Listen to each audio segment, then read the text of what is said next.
Ladies and gentlemen, it's time for the main event of the evening. 60 minutes of football fun and banter with Chris and Leicester Till I Die TV. Are you ready? Let's get ready to rumble. Strap yourself in, because we're set up, switched on, and ready to go.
Listen on your favourite podcast platform or ask your smart speaker to play the podcast Leicester Till I Die. Subscribe, like, follow and join in now. This is your host, Chris. No! God, please, no! No! I know, I'm sorry, but he's cheap and available. How rude. Right, Chris. Good evening, one and all. How the devil are you? I honestly don't know what to say. One of those guys. And first of all, I'm going to start with an apology. First of all, to Gray, who was in the watch along, and I timed him out by mistake. I do apologise for that, Gray. It jumped just as about to time somebody out. And to the two people that I did time out, for the spoilers that weren't really a spoiler, but on that second goal, I'm sure you understand the frustration. I mean, it's annoying because if you'd have said to me at the start of the day, oh, you know what, it's going to be a 2-2 draw, I'd have said I'd have taken that. And yet, 87th minute, we cannot defend for toffee. You know, we've got an international defender on the bench that is wanted by a regular Champions League quarter-final team, one of the best defensive teams in Europe, and yet he's not good enough to get onto our pitch. But as much as I love Daniel Amati, he is. I just, if I had hair, I'd be pulling it out, but I haven't got any hair left to pull out. I've got a bit at the side I could do, but certainly none on top. 87th minute. Fergie time is what the BBC, I think it was, called it. And it certainly was.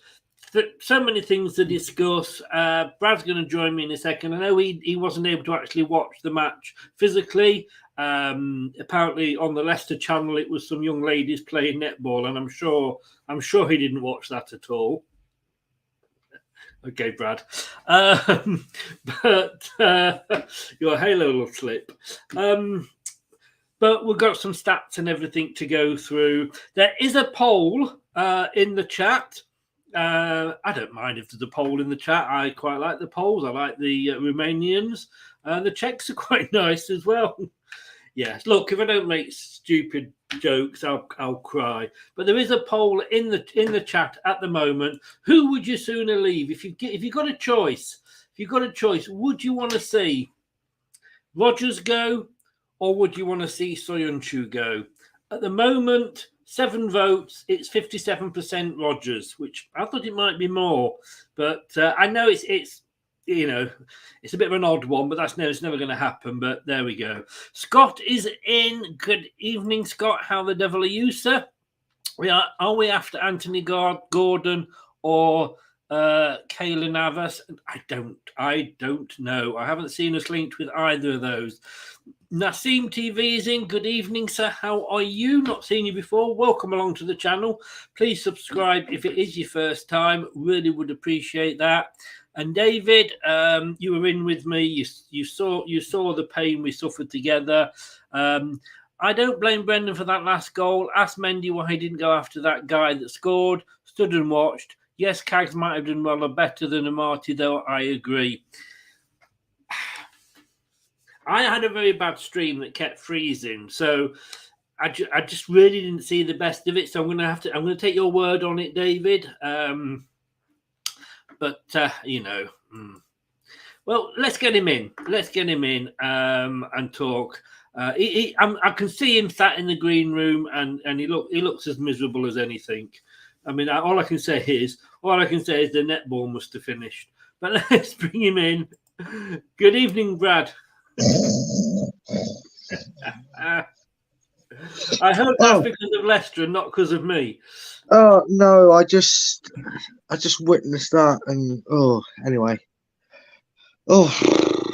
I told you before we came on, didn't I, Chris? All my energy has just been completely depleted when it comes to Leicester because I didn't cheer a single goal today, and not because I was a pessimistic fan or someone that's trying to support the club like some people may think. No, I just wasn't optimistic that it would stay 1-1. I was absolutely baffled and surprised when we got ourselves in front. I about fell over through shock, and I just never felt comfortable. I just thought they're going to score. They're going to score. It's going to happen. And although I didn't get to see all the game, I've managed to see a few snippets and clips throughout the social medias that people have totally shared legally, and police don't need to knock down doors. And I've seen that second goal, and it's the most laughable excuse for defending I've ever seen in my life.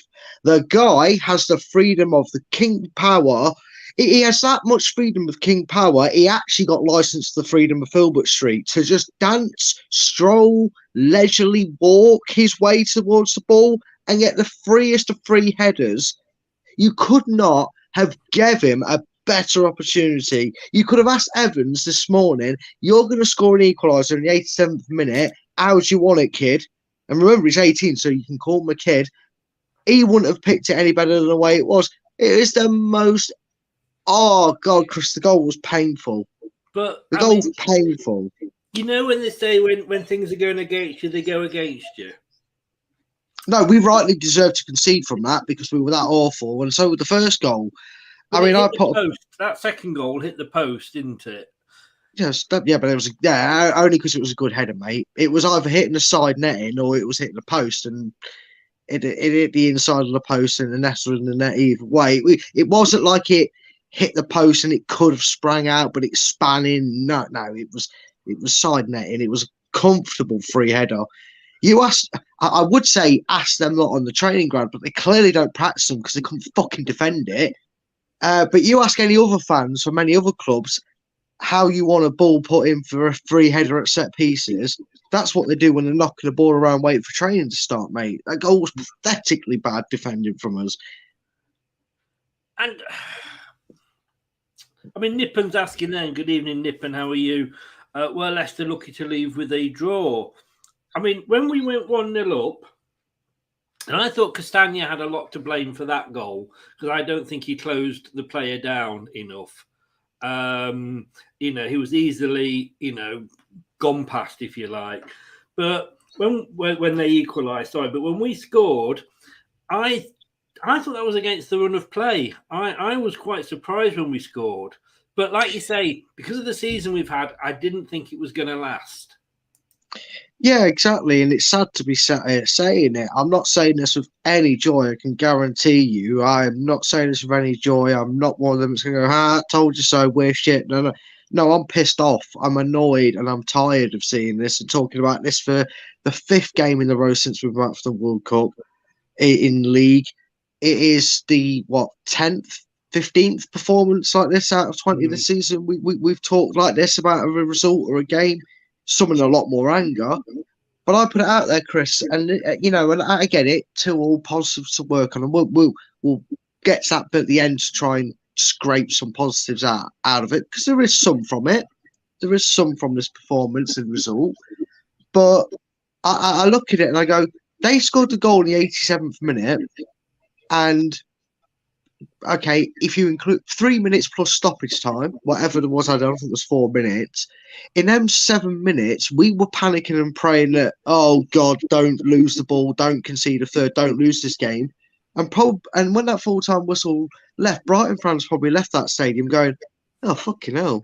We really didn't get out of first gear today, but we should have won that game in the end. And I wouldn't argue with them, because the positives are really false in this game, in my opinion, from what I've seen and from how it sounded, what I heard. Yeah, I mean, Nassim said we could have won 2-1, but our defence is outrageously shambolic. I mean, they scored after 27 minutes. Mark Albrighton, I mean, he transformed the team when he came on. But poor Pratt. I mean, What does this guy... I mean, the sick notes and the sick notes, but I have never seen anybody come back, and he would form a queue at the A&E, the NHS on his own. I mean, the poor guy. I mean, oh.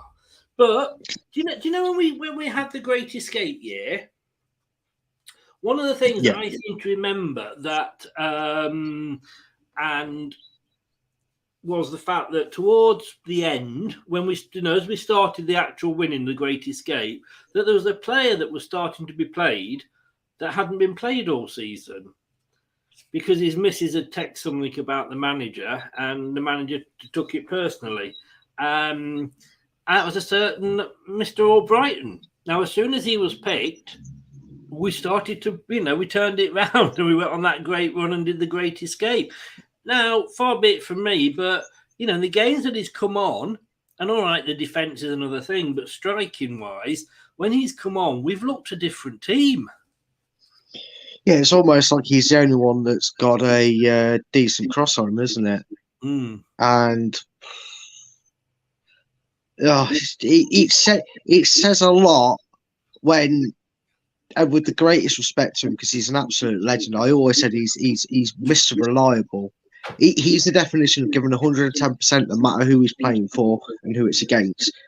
But it says a lot when your only bit of inspiration to stop the fans dreading, Brighton turning things on in the second half and absolutely hammering us when it's 1-0, is he gets on the end of a chance and puts it away and shows them how to put the ball in the fucking net. Yeah. I've got to ask you about another player, though, Vardy. Is his time over? I mean, he did absolutely nothing for me. Yeah, I mean, I'll happily do the players' rating at the end of after the stats, because I want to talk about certain players today in that regard. And yeah, I said at the start of the season, I thought it would happen last season, and he even proved me wrong. And I'm one of those that have said he's not past it yet. For have kind of backed it when maybe people have questioned whether it should have happened before. But I said this season, now it has to happen, and that is like, that expression, couldn't hit a barn door with Wanjo. Yeah, right. Brendan Rodgers couldn't hit a bar. Yeah, couldn't see it if it was stood right in front of him, and it stood right in front of him, and he can't see that Vardy cannot be our main striker. If you're going to be a stubborn arse, jackass with a hat on your head that says the letter D for dunce about playing two up front, I can just about take it. But if you can't see that even the fans that love him, cherish him, respect him, and think he's a legend want Jamie to be sat on the bench, fuck me, what are you doing in management all of a sudden? Yeah. I mean, it's almost to a point where there was a time when players would look and go, oh, Vardy's not playing great, and really be buoyed up. Now they're looking at it, and I'm honestly thinking Vardy's playing great because he's past it. Yeah, it's a complete contrast, isn't it? Sometimes you would sit there and be like, you'd get teams going, oh God, I when Vardy got injured for a bit, or he had a couple of weeks out, you'd find the teams going, oh God, Oh God, I hope he's not on their team sheet, because if he's on their team sheet, you can just guarantee Vardy goal.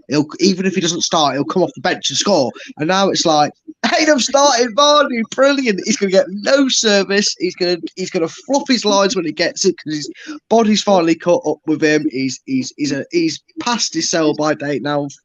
You know, they wouldn't even be saying unfortunately, because they're not Leicester fans. They'll be going, fucking hell, finally the fairy tales come to an end.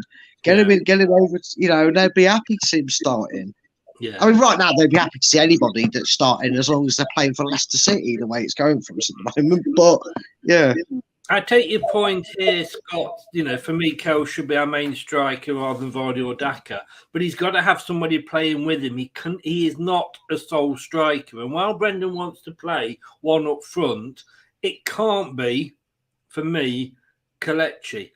I mean, Vardy was there. Okay, let me put this thing, because everybody's giving Daka stick, right?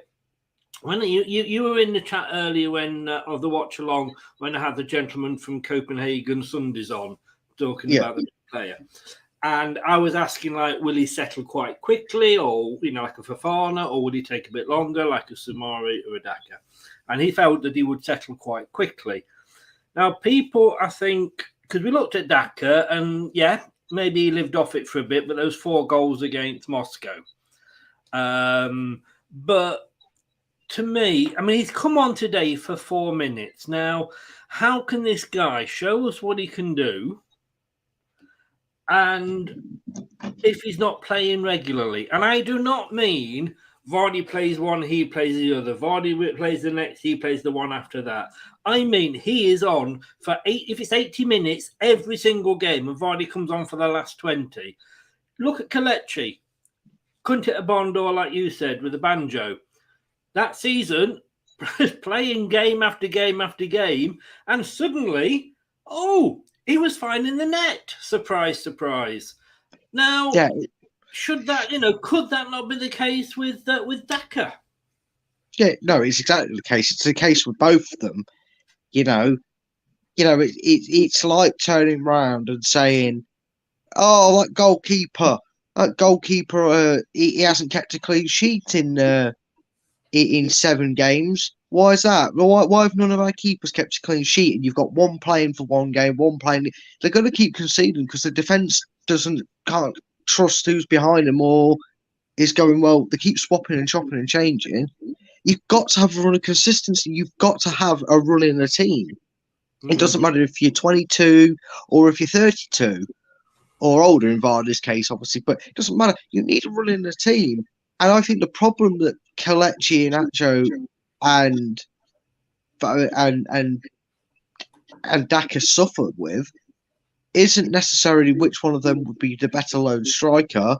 It's you play to Vardy's strengths, even if Vardy's not on the field. So regardless of how Kelechi goes about holding it up, being a false 9 sort of striker and allowing the midfield to get up to play so they can attack us like a 4, or whether you're a Daka hoping to get played past in quickly and early, which he never fucking does, bless him. He never does. He never gets that ball running tight to the defensive line to break through like he did against Moscow. He always has to sit in the box because they think he's Jamie Vardy. Or Brendan goes, your name is Daka, but you are Vardy. Your name is Iheanacho, but you are Vardy. We will not change how we approach the game regardless of which one of you plays or starts. We will play as if you are Jamie Vardy because you are not to be his successor. You're to be his clone. And that's exactly what's costing these guys that. Because what we always said since that season, Chris, it's almost like Brendan got the and went, I don't like the fact that worked. Yeah. I don't like the fact that they both scored lots of goals. So I'm not going to do it again. It's ridiculous. I agree. I mean, like I say, fair play to all Brighton. Really feel bad for Pratt. All Brighton came on, took his goal well. Second half, they came out the blocks. But you see now, right, Barnes, he's been under criticism as well.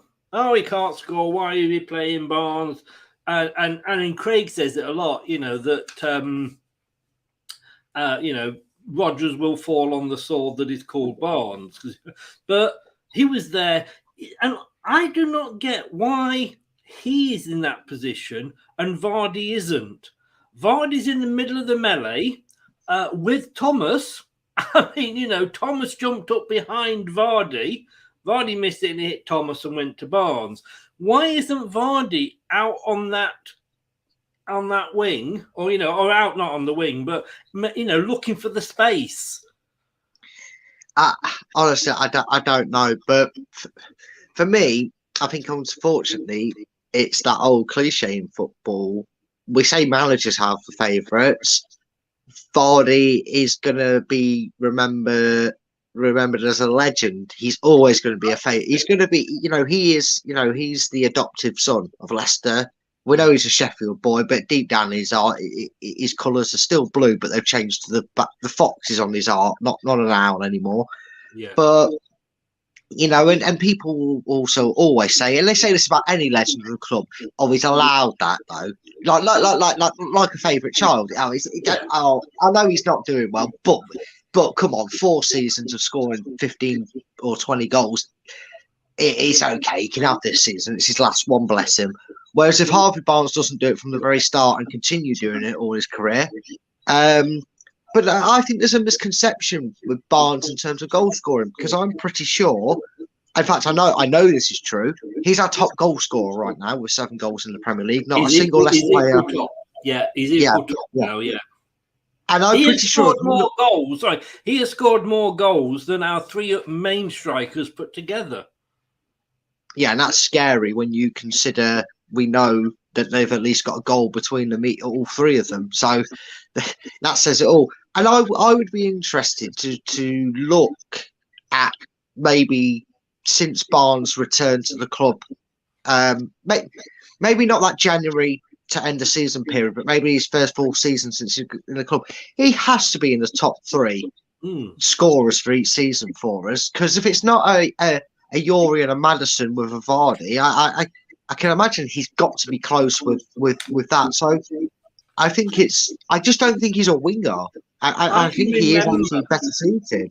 I can remember when he first came, everybody complained that he was too scared to shoot. Oh, he should be shooting. Why doesn't he shoot? Oh, he's looking for the easy option. The next season, he was taking shots. Oh, he's greedy. What's he doing? He should have passed that. He can't please some of the Leicester fans. And to be honest with you, if it wasn't for him, like you say, equal top with Maddison, and each of them have got 7, which is more than Vardy, Daka, and Kelly all together. And that is embarrassing when you were a striker. But just to go through some comments here, Vardy's days are numbered, but Daka and Kell don't put the donkey work off the ball. But when that donkey work is not leading anywhere, so he goes over and maybe takes a defender with him. If he's going to be that far back, if he's having to come that far back to get the ball, let's put another midfielder on. It's all right putting that work in, but if it's like I spent an hour working that, arithmetic puzzle out. Do you know what the answer is? No. Well, you've wasted an hour then, haven't you? And that's all Vardy at the moment is doing. I don't get me wrong, I'll love him forever. Of course I will. Andrew goes on to say, we are not good enough to defend a lead against a team like Brighton. I'll be honest with you, Andy, Brighton, they are in a European place. So I would not knock Brighton. Do you remember this was a team that put 5 past us earlier in the season? Let's not go, let's not poo-poo Brighton. They're a good side. And I'm going to ask about the draw later. David says here, Chris, I think the reason why Barnes gets stick is because he should have said Vardy gets the ball. Barnes gets the ball far more than Vardy does. So when he makes a mistake, it's partly because he has the ball so much more. Well, isn't that an indictment of Vardy?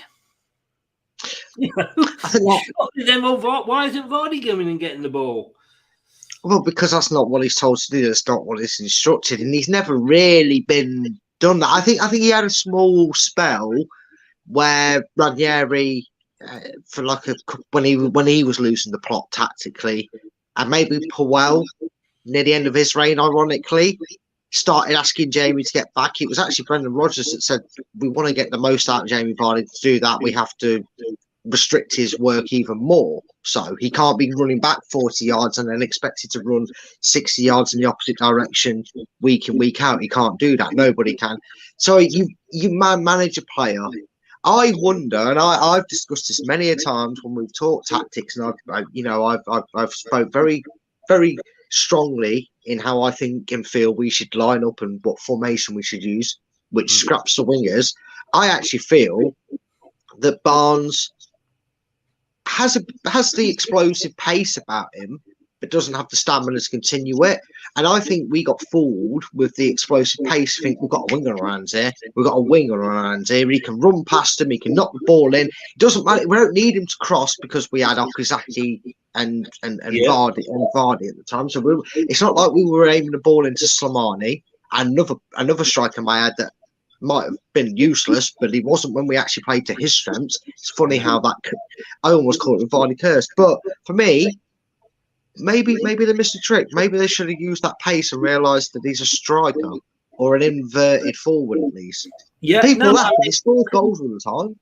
The problem, I suppose, is, but then again, we're not using Maddison in that role. We're sticking Maddison out on the ring. So wing. We're sticking Maddison out on the wing. So why not put Barnes in there behind whoever the striker happens to be? But Nippen makes a good point there. Is it time to move on from Vardy? Look, for me, and you may disagree or agree with me here, Brad, I don't know. We'll find out when I've said it. But for me, Vardy, I mean, if he was to walk in now, I'd bend over and say, let me have your children. I would say exactly the same with if Claudio walked in. But I wouldn't want Claudio back. You know, at some point, we have to say, love you to bits, but, you know, this is as far, you know, your time is up. But some players, because of the legendary status, if you like, that they have at a club, it means that they maybe do get a little bit more time than they would if it was somebody else. Yeah, and you know, like I said at the very start when we talked about him, I thought it would happen last year. I was almost certain, so much so that I'd be very much in debt if I bet the mortgage on, on Vardy being dropped this season and being used as every fan in the whole, not Leicester fans, any fan out there can see that Vardy needs to be an impact sub, except for one man. And that one man's getting paid a hell of a lot of money per week to make that decision and just goes, play Vardy. And it's not even like Brendan. You know, I could understand if it was like a Leicester fan that was managing the club and going, sentiment, Vardy. Oh, come on, please, Vardy, score goals, because I love it when you score goals. But no, drop him. He wouldn't do it in any other sport. That player would either pack it in and retire, which you can't blame Vardy for not wanting to do anything like that, or end his career abruptly. He obviously wants to keep trying to play for as long as possible. But either that or the coach has to make that decision and go, look, I don't want your record to end on a sour note. And I think you can maybe, impact. Even if he gets 8 goals off the bench and only, starts 2 or 3 from now on. If he does that for the end of the season and he's doing it in 10, 15-minute cameos, he can go off to the sunset in America. Yeah. Anthony says that we should have signed Oliver Giroud. Is his wages? I don't think we could have avoided his wages, and I don't think he would have come to Leicester if we're honest. Vardy stayed on the pitch 10 minutes longer than he should have. Agreed. Like I said, you summed it up there 100%, and I've said this as well. Vardy is now an impact sub. That is his role, and he should not be on that pitch. And because if he's doing that, he can do that every single game. Yeah, we know he can't play 90 minutes and he can't play 70 minutes every single game, but he could play 20 minutes every single game, I'm sure. Look, we also have to accept, and we've still got this attitude, I feel, And I'm not, everybody's got their opinion, as we always say, everybody's opinion is valid. That's all it is, an opinion, and that's all we have is opinions. But we have to accept that we can no longer say, well, it's only little Brighton, or it's only little Fulham or Brentford, because they've moved on. Do you remember when we won the Premier League and everybody's going, oh, little Leicester's winning the Premier League, isn't it now, and all that? And we go, yeah, but we're better than you. We are totally better than you. And you're thinking, well, that's what we've got to accept now with the players. Anthony, I mean, you are such a gentleman. Thank you so very, very much for supporting the channel there, mate. I really do appreciate it. Thank you very much. Really means a lot. Thank you. And we know, I said this the other day, because I see what's happening at West Ham, similar to Leicester. They're just like a season behind us, but they came in, they had 2 good seasons, they expect a lot, and they're back down to where they were before, if you know what I mean.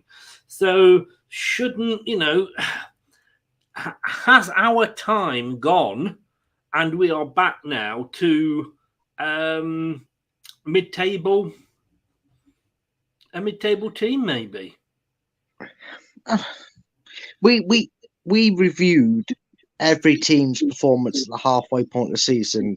Go and check that video out, by the way, because it was actually quite a good review of the season and how teams are doing. Yeah. And I think Leicester are, and if you watch the show, you'll know why I think this. I think Leicester are in there with a handful of teams right now. Chris, you just mentioned one, West Ham. I think maybe Leicester are in that. Southampton, if they can stay up. I nearly said Everton, but they're already in the Championship. But Aston Villa, there's a few teams I can't think off the top of my head. If I could see the graphic in front of me, I'd be able to read them off better. But there's a handful of teams that are probably in that stage. Probably the biggest one of them is probably Spurs, that are kind of just hoping to get through this season.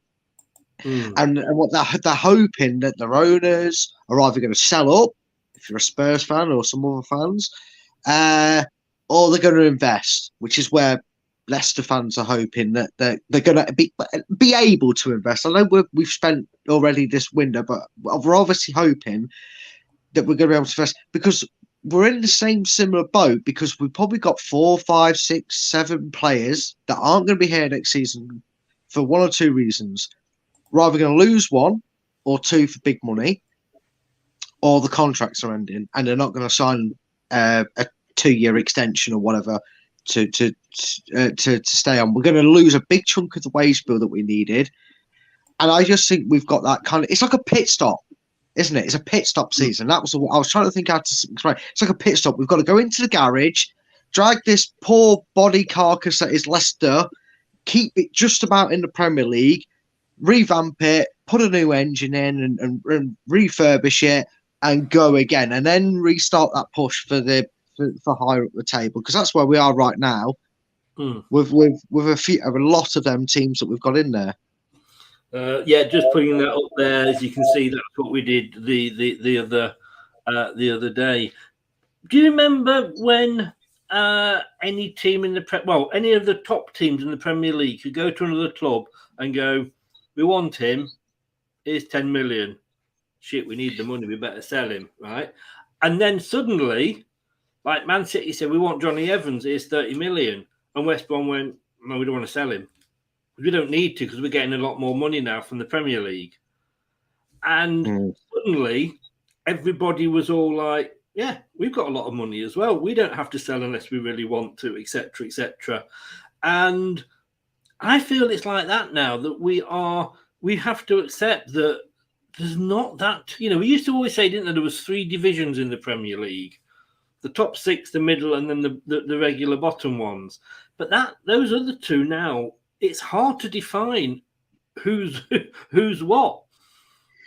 Yeah. And you know what? I never thought I'd say this, but when we won the Premier League, I mean, I obviously never thought I'd say that, but when we did that, us as fans kind of defiantly stood there and went, "See, we can do it." Everton, Championship, sorry, wrong division. Southampton, West Ham, Leeds, Wolves, who came up with a strong squad and look what that. But we turn around to the rest of these teams and went, "See, it can be done. You can step up to the plate. Don't fear these. We don't have to spend £400 million on 3 transfers to have our peacock feather moments. We can scout better. We can get better. We can get these players in, and you can challenge their European spots. You're seeing it now with the likes of Fulham and Brighton up there in European spots. I don't know if Fulham may have come out of it from results, but they're still up there regardless, even if they're not. Brentford are up there. You're looking at a league table where I know we're a mountain of points away from it, but you've got Fulham, Brentford, and Brighton who are right in the mix, and they're looking over the shoulders, and they're not seeing West Ham and Hull Cities and teams like that, behind them. They're looking over the shoulder, going, "Hey, up Liverpool, how you doing, kid?" That's what they're doing right now. They're looking over the shoulder and going, "Hey, up Potter, how you doing, knobhead?" That's what they're doing. Excuse me. We had a Man United fan in the watch along. Ash, he's a big, he comes in the channel a lot, lovely guy, lets me use his music for the shows and what have you. And he was kind of saying, "Look, when we were winning, he went, look, you're actually only 10 points off of Europa place." And I'm like, yeah, okay. And of course, then we conceded, and I went very like this and lost my temper. And he said, "No, but he's still only 12 points off of Europa place." And when you say it like that, I mean, we've still got 18 games to go. And, okay, Chris, we're not necessarily going to get enough points from those games. I was going to say, Chris, you say we've only got 18 games to go. In 20 games, we've played more games than we've got fucking points. 12 points is like 4 seasons worth of the way we're going. It takes us another 4 seasons to get it. That's a fair point. I'm trying to always look on the bright side of life. I try to, but it's dark outside. It is. It's dark in here as well, I'll tell you. But when you look at it, like I say, and football's not played on paper, but when you look at it on paper, you've got to look at some positives, and maybe if we get another couple of signings in. I mean, I'm watching a game here. Crystal Palace are playing Newcastle. It's 0-0. 81 minutes gone. Crystal Palace are really taking it to Newcastle. And when I look at that and compare that to our 2 games against Newcastle, after the World Cup and after what's the word I'm looking after in the Carabao Cup. In the Carabao Cup, yeah. The gap, not between Newcastle and Leicester, but the gap between Crystal Palace and Leicester is a chasm. Looking at the way that Newcastle are playing, that Palace are playing, fair play to them. And that's what we've got. But like you say, maybe we have got to have an MOT. Maybe we have got to have a service. My only worry is that we were saying that last season.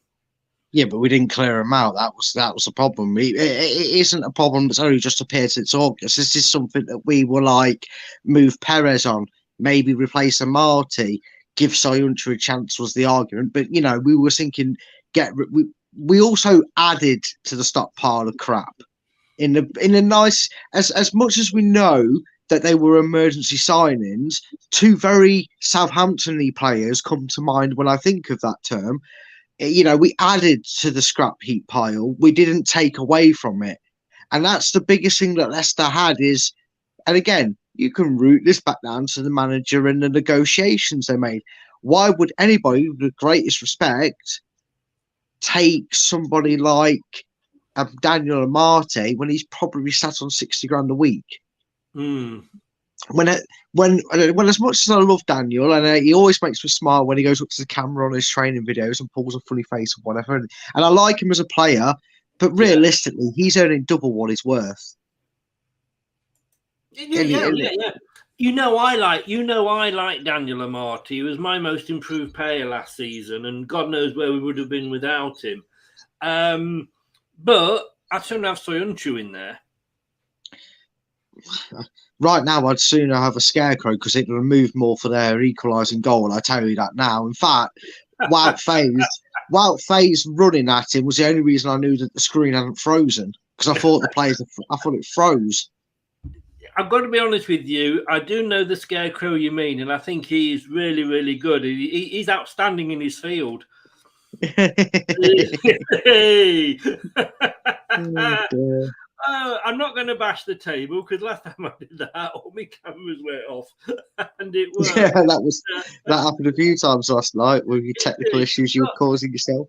So I'll just do this. There we go. But I said last night, didn't I? Who I'd take anybody over Rodgers at the moment. Saved his job this point, do you think? Doesn't matter if I think it should do or not, really, does it? Because it's quite clear that it doesn't matter. We could have lost today, and it's going to keep him in a job because they're trusting him to buy the players to fix it. If they weren't spending in this window and refusing to back him, then he would have been sacked. Should he get sacked? Of course he should have. He's completely lost the fans. They don't have faith in him. You could tell with the atmosphere today, and I'm not bashing the fans at all for it. It's fucking cold in Leicester, first of all, and second of all, you've got nothing to cheer about. So like I can't. I'm not bashing the fans that went to the game or criticising the atmosphere. I'm not a Brendan Rodgers for that. Don't worry. I say fair play to you for actually turning up and getting out of bed to go to it because I don't know about you, Chris. Well, you know what my prediction was for it, and I was close enough to getting it if Brighton have nicked the ball in the stoppage time, the way it was going, and it's just. I want to just read this, and we're going to get onto the stats in a second. But I just want to read this headline to you from Leicestershire Live.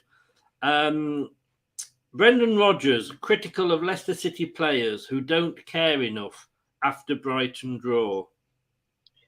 Well, okay, right.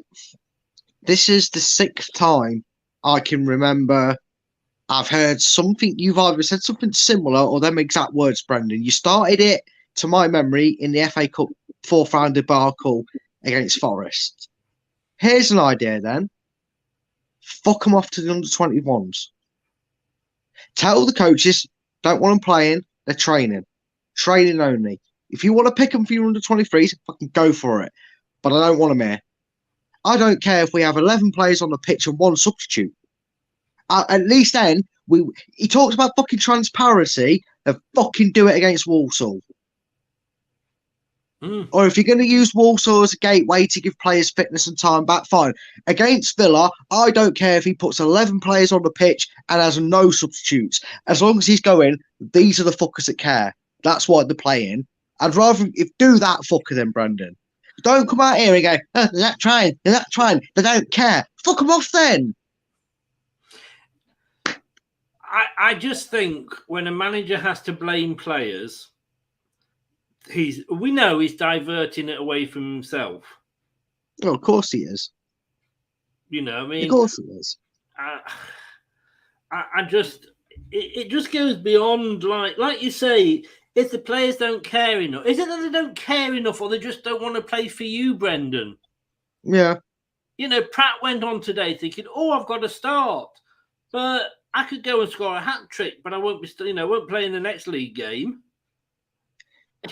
Yeah, that's the sad truth. And I don't know what Pratt. I mean, I'm not religious, but I don't know what Pratt could have done in a possible form of life. But he must have been a real evil person to suffer the way he does, bless him. But yeah, you're right though, Chris. We've seen it, and we have seen it. Someone puts in a man of the match performance. Chowdhury gets quoted as, like you say, gets quoted as the next Mascherano. Yeah, he's never played since, and he's on loan at Watford. Neil from Beyond the 90. If you go onto his Twitter, Twitter header picture is Rodgers going like that, pointing and smiling at Chowdhury. That was the last game he played. Yeah. Rich is in. Good evening, Rich. How the devil? Hope you are well. Okay, did we deserve the win? To be honest with you, overall, I think it was a pretty fair result. I was watching the game, and sometimes you took the words out of my mouth. Sometimes I looked at it and thought, "Oh God, has it frozen again?" Because the Brighton players were literally walking the ball. Now, Yeah, and then I don't think it was the fact that they, I think it was just a tactic they were using because they were dragging it out, knowing that the Leicester fans might get on, the players' backs. And I don't think the fans could give a hoot, to be honest with you, today. Had we won, we could have said we nicked it. If West Ham won and got one at the end, you could say, well, fair enough. I think a draw for me was probably about a fair result.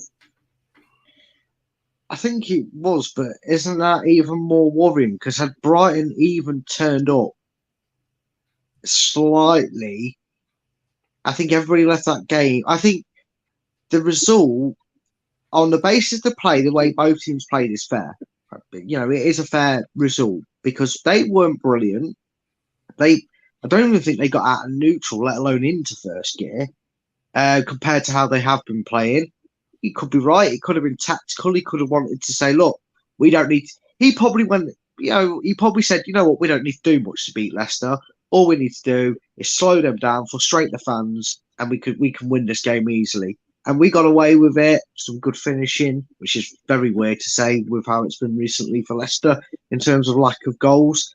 But isn't it worrying, Chris? I mean, you could argue, yes, that's Leicester's first point against anybody in the top half, which is frightening to say as a sentence when you're 20 games into the fucking season. Look, we've only just got our first point against the top half side. But then you look at it and go, they didn't even try and they managed to come away with a point. You know what I mean?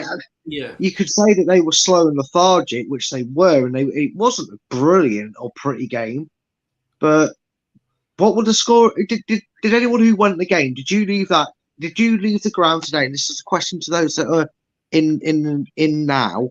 If you went to that game, did you leave that and think, "Oh fuck me, yeah, I'm glad we got a point, but fuck Brighton didn't turn up because we'd have lost it"? Did you really think that? Were you thanking your lucky stars that Brighton didn't turn up enough to win that game? Because that's how it felt. Listen to it and watching It's it. a thin line, though, between did they not turn up or did we not let them play? Okay, we have to say it's a double-edged sword. And I think the thing is that we have to give Brighton credit because you look at it and you go, God, we got a point against them because they stuffed us 5-2. I mean, last time we played them, it was 2-2 at half time. They came out and wiped the floor with us. And they didn't do that today. They never looked like they were going to... If they were going to win, it would have been sneaking a win. Do you know what I mean? It wouldn't have been another 5-2. I could not see that happening. But what was it here said? Where is it called? The players that don't want to play for Brendan, let's be honest, get someone in that can do good for Leicester. Well, we're all saying that. I mean, I'm looking at Newcastle now, and most of that team were playing under Steve Bruce. Those players were shit under Steve Bruce. Those players were getting brickbats in every post-match show from all the two Naomi channels. Brendan Rodgers, what am I saying?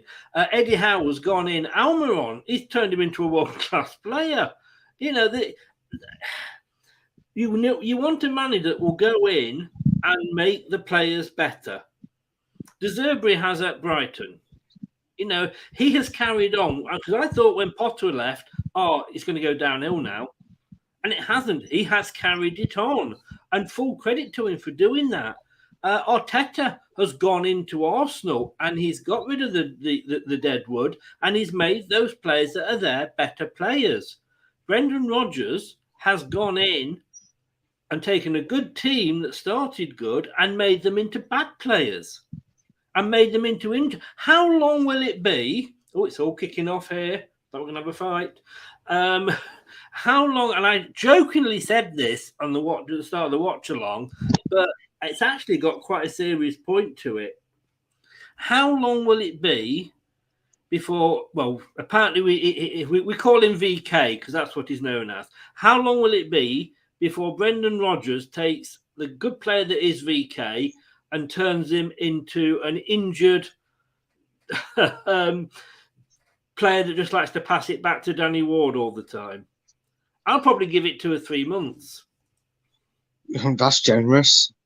I know I say this tongue in cheek, but the way we're getting injured out on the pitch and on the training ground, I wouldn't be surprised if he pulled his hamstrings getting down the steps into the training ground on Monday morning, and we didn't see him play this season, knowing our luck. But no, honestly, you're so right, because you look at some of them players, well, most of them players to be fair, and you're like, didn't we used to run? Didn't we used to play without fear? And I'm just sat here so confused, because normally, you know, like you say, Chris, normally when a manager comes in and he gets things right and he keeps it going that way, you think we're on to a winner here. I don't know if Brendan Rodgers suffered with severe concussion or a brain injury, because I don't know where it is infamous. No, no, I'm not having that. I'm not having that, because I tell you why. You're presuming he's got a brain. Okay, well, that's very true. In his head injury, then. In his head injury, with his hollow skull, right? In his infinite wisdom that he found from somewhere, did he go, I'm winning silverware with this team. We're playing really good football when we're attacking and running at them and running them ragged. I want to go down in Leicester's history. Let me have a look. Who could I end up being recognised as? I want to be known as next Peter Taylor. That's it. I'll go do that. I'll go make us play shit. I'll go make us scared of football. I'll go make it so our strikers are shit at shooting. They can't hit a bar under, and I'll completely throw my reputation in a bin. That's the best thing I can do going forward, because that's what it looks like he's doing. He's doing his best Peter Taylor impression. Did I say jokingly, I think he's turning Vardy into a one-season lacking body? I think I said that on the prediction show or something, didn't I? No, fair point again, though. But he was saying Leicester City players lack care and pride in possession, highlighting the need for signings of greater technical quality, manager Brendan Rodgers said after his size 2-2 draw. You play at this level, you have to have a pride with the ball, he said in his post-match press conference. This is the team that had that much pride. We won the fucking FA Cup. Yeah. The reason they haven't got pride and passion is because you are sucking it out of them. I'm sure they have to go in and sit in the half time, and probably they all sit there with oxygen masks, because Brendan Rodgers is sucking the oxygen and the life out of these players. But let me throw something else at you. Is when you look, because these are our predictions, and I'm not going to sort of gloat here, because I said it would be a draw. I don't know. It's so difficult not to look smug at this point. Some people went for a 3-0 win to Brighton. Can you blame me? No, but then again, let's have a look. Let's be honest with you, though. If you'd have said to me, right, at the start, we're going to give you a 2-2, would you take it? I'd have said yes. Yeah, I'd have snapped your hand off for it. But I was peed off at the end that we actually lost it, because obviously the manner we lost it. So going in and you were going in and thinking, well, it's going to be 3-0, and you probably thought it was going to be worse. I think we had to sort of wind you back down to 3. Actually, then coming out with a draw, is that not a kind of positive? I mean, I guess, but like I said, is it though? Because they didn't look it, did it? They didn't look positive. They didn't look like they were that assured of themselves. But sometimes, do you not think, like, we've said it many, many times, haven't we? Like, what we need is not a bit of luck, because you make your own luck, but we need the ball to go in off somebody's big fat arse, and we come away with 3 points in the 91st minute. We need that bit of luck. So the fact that, we've got the 2-2. It's a point that we weren't expecting. Yeah. I suppose a broken clock is right twice a day. So eventually something was going to fall our way in terms of the luck, weren't it? It was eventually going to go right for us. And to be honest with you, mate, they scored, like I said, they scored an 87th minute. And there was only one set of fans, I guarantee you, that the majority thought we can win this now. And it wasn't Leicester. In fact, we were more than fearing. You could feel the atmosphere. I live in Manchester currently, and I could feel the nervous atmosphere when Evans headed it. When Evan Ferguson headed in to make it 2-2. I felt the Leicester fans just go shit. I mean, somebody said, I think it was Luke, about his game, but at the end, Brighton were throwing the kitchen sink at us, and I thought, hang on a second, in a minute they're going to get a tap in. Tap in. So. Hang on. Let that sink in, because it was throwing the sink at us, and they're going to get a tap in. Oh God, that was so bad. I didn't even. Oh, for God's sake! Are you serious? Yeah, are you serious? Like Jonah Jameson there is saying that. I don't know, but no. I mean, like I said afterwards, I'll let it sink in. Oh for God. Anyway, but no, you look at Forest, like you said about Luke there. That shows you how you should be playing. Yeah, they got a draw, and yes, they were behind for a lot of games, but they didn't sit back. They didn't back off. And I know we're going to probably give a little talk on the goals and that later on or in a bit. I don't know, but I look at that first goal, and I know we're going to again talk about it, and we'll question Castagna and that. But I can't remember the last time a player that had a shot at our goal, and you're thinking, wow, how the fuck's he squeezed that past 3 defenders that were suffocating him? Because I can't remember the last goal that was scored at the King Power or away from home by an opposition that I thought, well, he didn't have the freedom of the fucking park. Yeah. Well, no, at least Nottingham Forest threw the kitchen sink at them, like you said, actually went at Bournemouth and didn't get. No, we don't want to lose more than 1-0, because that's what Brendan would have fucking done today. If we'd have come in at half time 1-0 and gone, well, let's not lose 2-0. That's how they'd fucking played it. Yeah. David says there, what did he say? I mean, this was the team, like he said, that beat that beat Liverpool 3-0. Yeah. And like I said, they're probably more disappointed than we are in a point. We're probably relieved that we've got the point. They're probably disappointed that they didn't come here and roll us over. And that shows the stark contrast between the clubs right now. Yes, yeah. Now, in the prediction league, there's you, me, and Steve. Who's winning? I feel like I've had a bad week. So no, I think we've all had a bad week, if I'm honest with you. I believe you are ahead. Yes. I'm more than just ahead. I'm neck, shoulders, arms, body, and legs. Thank you very much as well. Oh well, I didn't say sort of Richard before that, but in this particular prediction league, let's just have a look where you are, young Brad. You're 4th. I'm mid-table. I'm better than Leicester. You've almost got as many points. Jerry Taggart is leading it with 13. Myself and Ian are joint second with 9. And I don't put me ahead of Ian. I think the system puts whoever's just got that extra point moves them up ahead. But we're second equal.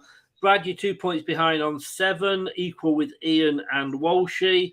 And Craig and poor old Steve Lynex is down there on 3. You know what, Mr. Lynex, don't give up your day job, mate, because predicting things is not for you. James is in. Good evening, James. How are you? Sitting back like that, it was inevitable that we'd concede. We could not defend. But at that point, they were throwing everything at us. Okay, man of the match, and then we're going to look at stats.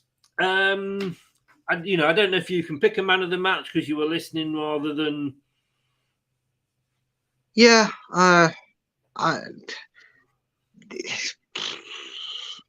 problem is easily, and this was probably the same for you watching it, Chris. There wasn't a player out there that didn't go missing for 5 minutes.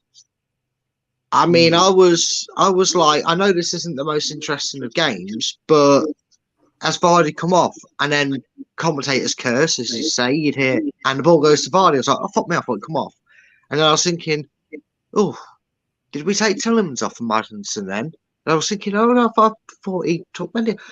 Oh, Maddison's got the ball, and he's gave it to Yori. And I was like, oh, still, there wasn't anybody really that was a constant. There wasn't anyone that was menacing throughout the game. There wasn't, and we can't even look at the defence. We can't say that Castagne was putting his body on the line defensively and making heroic blocks. We can't say that Danny Ward was picking them out the top corner and saving everything.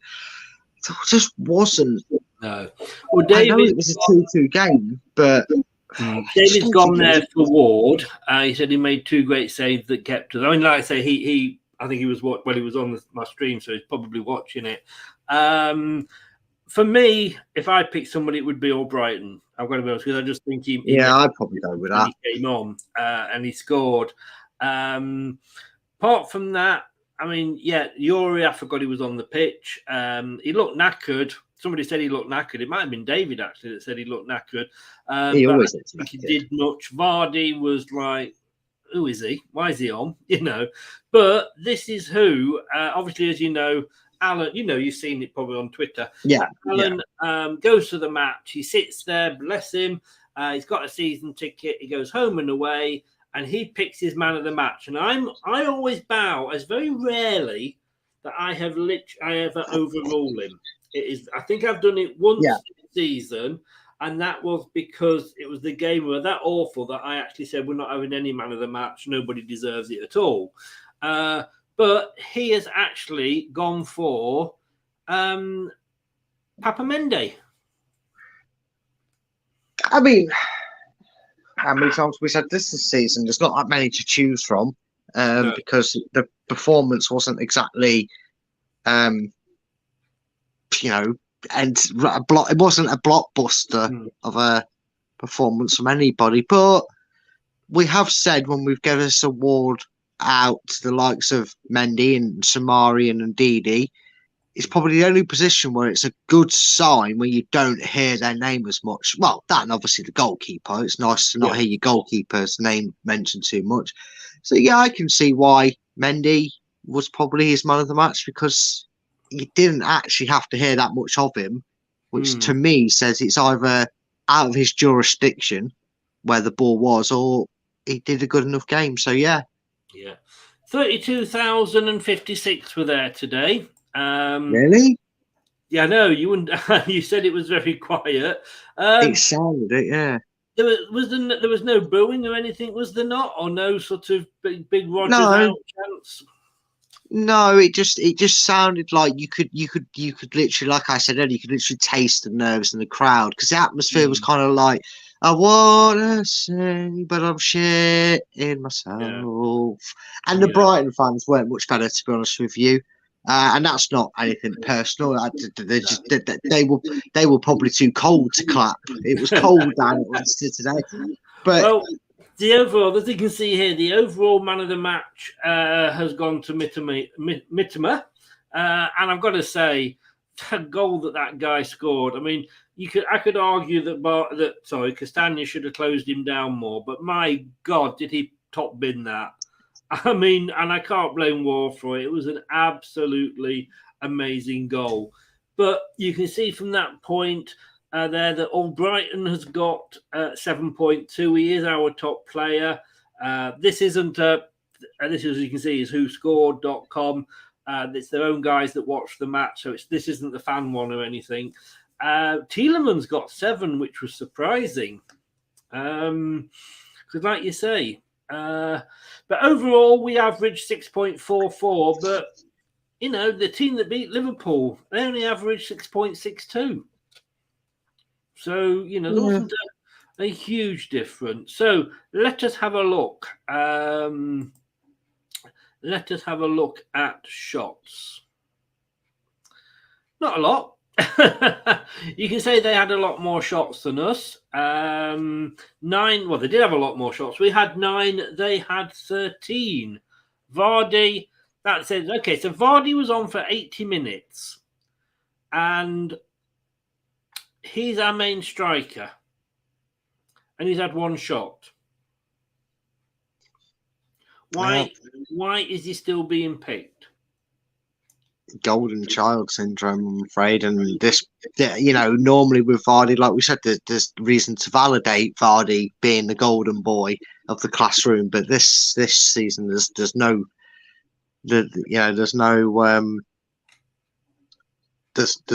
validation for him being the golden boy too. And some people might say that, oh look, we love Vardy, but maybe he should take responsibility. No, he wants to play as many games as possible, and he's gonna, if Brendan's gonna pick him, he isn't gonna turn around and go, actually, no, Gaffer, I should really sit this one out. Let you. No, he's gonna want to fucking play because he knows a lot sooner rather than later, it's not going to be the case. And of course, he needs his match bonus, to pay for a new gym. Well, yeah, and maybe a better lawyer. Well, it's that argument. I've still got nightmares about watching that. It was awful. Barnes, again, everybody's, that is criticising Barnes there. 3 shots he had, scoring 1 goal. He had more shots than, Thomas, a bloody defender, had more shots than Vardy, our main striker. And I just think it is totally embarrassing. It is. Possession, 36% we had, and 64% they had. All the figures there for the possession. Pass success. Vardy. Okay, so he's not scoring, but let's say, shouldn't he be then? What else should he be doing? 30, a rating of 30 on his passes. Don't know if that's actually a rating or a number of passes. I would suggest it's probably a number of touches / passes he made, because 30 is. Oh, it's pass success percentage. Sorry, so he's got a 30% pass success rate. And Marty, 100% pass accuracy. Just think let that sink in, mate. 100% pass accuracy. Wow. Fair play to him. Fair play. Yeah. Daka was only on 10 minutes. He had 50%. No, he wasn't even on 10 minutes. It was like 4 minutes, wasn't it? But I'm sorry. I just don't know what Vardy. Dribbles, I'm not bothered about. Let's look at tackles, shall we?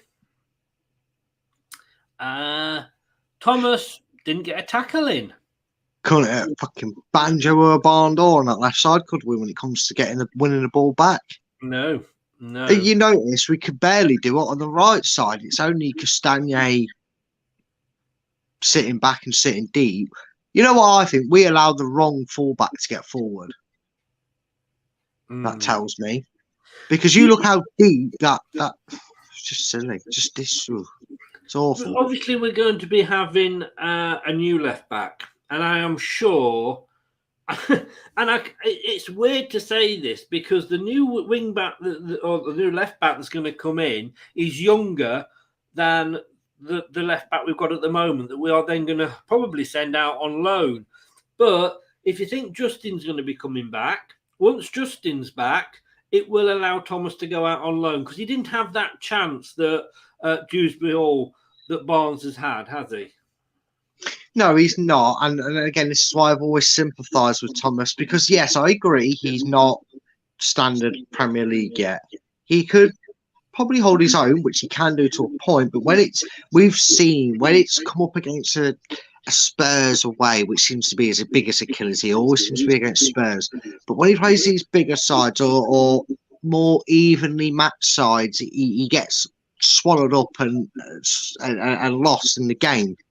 And you know, Brendan admitted it, and he himself has even admitted it. He wasn't. Neither of them were expecting him to get chucked in at the deep end when he did. But this injury plague that struck us and hasn't left yet has meant that he has had to come in years before he would have been expecting. He would probably be looking to have been sat on the bench with the likes of Brunt, Braybrook and McAteer this season, thinking, right, I'm going to take my opportunity in the cups, show me worth, and it just hasn't been that way for him. So I don't know if he'll go on loan because Castagnet and Ricardo do get injuries. Ricardo infamously. I think if he did it though, it would have to be, you know, where he can come back on a on a callback sort of thing. Now, possibly. As you know, I like my new toy here. We're going to look at the chalkboard. Now, this is shots. Let me just wait for my system to catch me back up. Yeah, this is shots. We're in red for some reason. Brighton are in blue. So you can see the shots. We had 9 shots.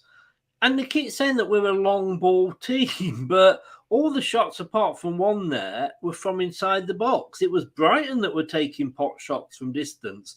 And is that not good that we are making them do that? Not really. It's actually bad because they've got the space and feel they can have them shots. I mean, you look at the space we've... Look, I'm not taking anything away from the finish. It was quality finish, totally 100% agree with it. But the space and time he had to think that through. He could have got a fucking word. He could have got a crossword or word search and finished that. The amount of space he was gifted for the first goal. And the fact that how many goals this season where you turn around and gone, oh, well, it was top corner, he can't save it. Why has he got 20 minutes to debate whether he wants to float it into the box or shoot? Yeah, I mean, it was the same for Barnes, though. I mean, he was completely unmarked for his goal. That's lack from Brighton's end. That's a lack in concentration from Brighton. That's for them to deal with. They're not doing that on a regular basis. But for me, what I'm thinking of is that, you know, are we defending that, you know, well, that we are forcing this team to have to take these long shots? Let's be honest with you. If you take a shot, where are you more likely to hit the target from? A long shot from outside the penalty box or a shot from inside the penalty box or the 6-yard box? It's going to be the penalty box and 6-yard box, isn't it? Well, you'd think that, but Leicester are proving otherwise. I get what you're saying. Yeah, no, but let me put this to you then, Chris. Right? Yeah, that brilliant. Hide that. Forget that. Let's forget the result. Let's go back in time. But imagine we've got this graphic. Right? That's the graphic I would imagine to see with Leicester being the blue and the orange team actually being the way. I do think that's a bit strange that they've done that with the colours, but there we go. Yeah. I think the home team is always blue, to be honest. Always red, I mean, sorry. Yeah, but that's just for this point I'm going to make. Imagine we are the blue and they are the orange, you know, because that's the kit colour they technically both played in today, right? Mm-hmm. If I showed you that graph and I said that was done when Leicester were sat third in the Premiership a couple of seasons ago. Right now, apart from them ones that really far back, that's okay. And we won that game 4-0 or 3-0, like we did, and like Brighton have proven this season when they've shot from these sort of ranges. It's all well and good saying, "Oh, well done, lads, you've made them shoot from 30 yards." They clearly have all the confidence and belief they can score from 30, 35 yards because they're doing it against Liverpool, they're doing it against Arsenal, they're doing it against Man City's, they're doing it against Tottenham's. We can't even bastard do it against Bournemouth sometimes. Why are we trying to play like a fancy Arsenal side walking into net when we can barely get it out of our own box at times without giving the fucking ball away? We are not a fancy la-di-da, pinky in the air. We're going to be so technically and silky smooth with it. No, we're going to bombard your goal until it goes in the fucking net, team, which is exactly what Brighton did to us in the end. And they didn't even do it. They did it at Cantermain. I've seen their graphics on other games. They've had twice as many shots at that and they've won the game 3-0. And it isn't because you're not winning games 3-0, but the opposition defended really well. You're putting up teams under such a siege of shots and peppering their goal. You throw shit at a wall enough shit at a wall, mate, it sticks. That's what happens in football. You have enough shit shots from 30 yards out, one of them's going to rip the back of the net open. Yeah. Conventionally, 6 yards out is better. Yeah, we know with stats that you can make them go either way. You know, for me, if I'm sat there and it's 0-0 and we've restricted a team to only having to take long shots, you know, a lot of people say, well, you know, we're doing well because they've got to sort of try and take pot shots from wherever. But you can look at it, you know, but either way. This is where the tackles were. Now remember that, you know, we're red because it is a bit confusing. But this is where the tackles are. 24 for Leicester, 14 for Brighton. But again, you know, it's in. Obviously, the tackles are going to be in our half. That's where we want them to be. But it's nice for me. It's nice to see that. But interceptions, not so good. You know, on that. Yeah. Clearances. We had a lot more clearances. And blocks. We had a lot more blocks. Now, lost possession. That is a little bit worrying, isn't it? Yeah, and unfortunately, it's a running theme with Leicester. We're probably making half of them tackles because of our loss of possession. You know, we're losing the ball so frequently and in such dangerous areas that we're having to make tackles to get it back. So, you know what I mean? It's a backhanded compliment. Say, well, at least we know we can make a tackle and a challenge. It's like, yeah, but we also know we can give the ball away to putters in there. Yeah. David just says there, I'm with you on that one. We complain when we have to take long shots that sometimes score, like Yuri said today. It was opposite. And for that, let's see the positive. I say that's it with stats. You know, we know it even with politics, sport, whatever. You can take the same stat and give it to 5 people and they can all read something else in it. And he says there, devil's advocate on that, Brad, is we kept them at bay. So they got desperate and took pot shots from distance. Like he says, devil's advocate is playing there. It's good when it comes off. Madison and Yuri, though, you know, so we can be happy about that. I think that is it. I don't think there's anything else we need to look at on that one. Should we have a look at the heat map? 512 touches for us, 801 for Brighton. The fact is that most of our touches, I'd probably say 2/3, probably a little bit more, was in our own half. And that, to me, sums Leicester up. Yeah, because again, this is the painful reality shown to you through all these graphics and stats and that prove just how rubbish and painfully boring we are at playing this slow, methodical, mundane style of football to the point where everything about us is mundane. There's no pressure on opposition because we take 35 years to get it into their half. There's no pressure on the opposition when we're in the half because we have to make 795 passes to unlock the edge of the box trophy. And then we take another 550 passes before we decide to shoot when we're in their box. It's ridiculous. Yeah. But again, you look at that and that, you know, if I was a coach, I'd be looking at that and I would be worried. And I'm sure, look, if we can get these things up, I don't know why Brendan and his coaches, I'm sure they can get these things up. But hey-ho, you know, we will see. I keep checking Sky to see if there's any news about any sackings. There isn't. Just want to quickly look at this one before we go on to rating the players. Ratings there. We know who was top, Mitoma. But what I like about this is, like, in the top 5, we had 2. Total shots, in the top 5, we had 3. In the tackles, in the top 5, we had 4. Dribbles, we had 2 out of 5. Now, to me, when I look at that, I've seen times with this one where we don't have anybody in the top 5 at all. Again, should we not be saying, look, maybe this is a start of a new beginning? No, because I'm sick of saying that.